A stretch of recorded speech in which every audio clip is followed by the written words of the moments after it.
Okay, so in the chapter that we have assigned for reading this week, chapter 5, in How the Brain Learns to Read, we talk about reading difficulties and how to recognize them.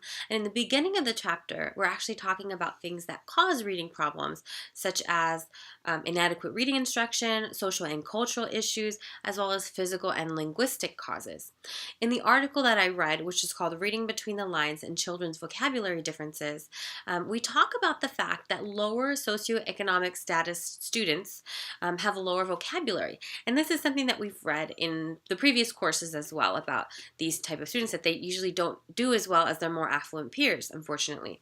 In fact, the article that I read says that they actually know 10% fewer words than their peers, and that when they start kindergarten, they're 2 years behind those peers as well. So this gap, if we don't close it, is just going to continue to get wider, and it has far-reaching academic implications.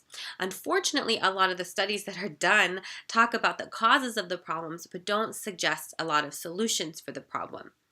Um, One of the causes that was mentioned in the article is the different quantities and qualities of language exposure that these lower SES students have at home. A lot of my students at the school that I work at are English learners. And so they have a really low SES status, and on top of that, they are trying to learn English. So I feel like the effects are compounded with them. They definitely have a different quantity of language exposure at home, not only in English, because a lot of times their parents don't speak English, so they might be talking, if they have any exposure at all, it's probably with their sisters or brothers.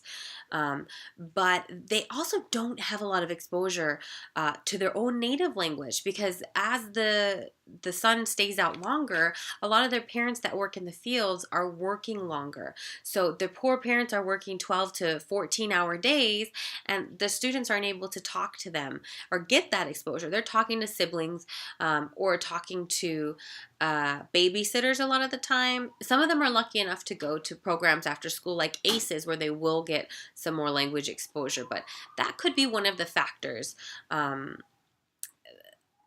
influencing those children, at least the ones that I work with.